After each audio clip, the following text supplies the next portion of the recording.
রাহিম, সবাইকে আসসালামু আলাইকুম। আমি হোসনে আরা হাসি, অবসরপ্রাপ্ত প্রধান শিক্ষক, বারৈখালী সরকারি প্রাথমিক বিদ্যালয়। আমি এতদিন এই 36 বছর প্রাইমারি স্কুলের প্রধান শিক্ষক ছিলাম। আমি শিশুদের সেবায় নিয়োজিত ছিলাম।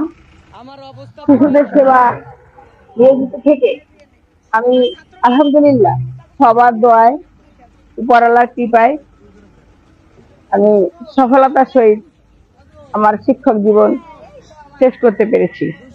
তো সেই শিশুদের নিয়ে হাসি খুশি আনন্দময় জীবন কাটিয়েছিলাম। আমার 3 কন্যা সন্তান, সন্তানের বাবা এই 22 বছর আল্লাহ তাকে নিয়ে গিয়েছে।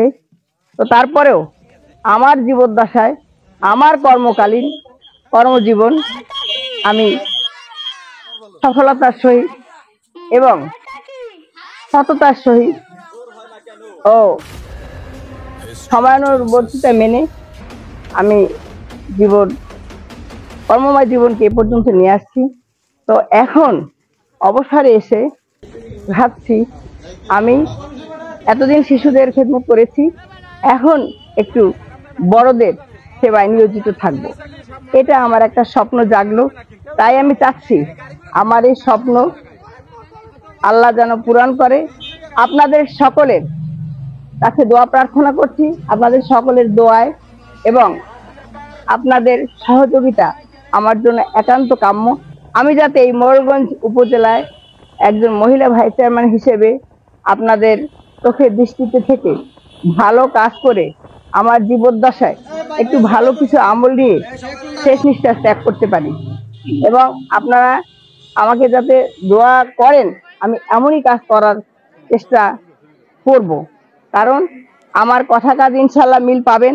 যেহেতু আমি একজন শিক্ষক ছিলাম, তাই আমার রীতিনীতি বা আচার আচরণ, কথাবার্তা আমি সবসময়, আমি একজন শিক্ষক, আমি মানুষ গড়ার কারিগর, যাতে করে আমি একজন সেই সততা নিয়ে, সেই সাহস নিয়ে বা সেই পাঞ্চুয়ালিটি নিয়ে কাজ করব, যাতে আমি একটা এই উপজেলার মডেল হয়ে থাকি, আমাকে যেন মানুষ অনুসরণ করতে পারে। তাই দোয়া করবেন সবাই, আমি যেন এই আমার যে আশাটা পূরণ হলে অবশ্যই আমি আপনাদের কাছে চিরকৃতজ্ঞ থাকব। আর আমার কথা কাজে মিল থাকবে কিনা সেটা আপনারা পরবর্তীতে অবশ্যই দেখবেন।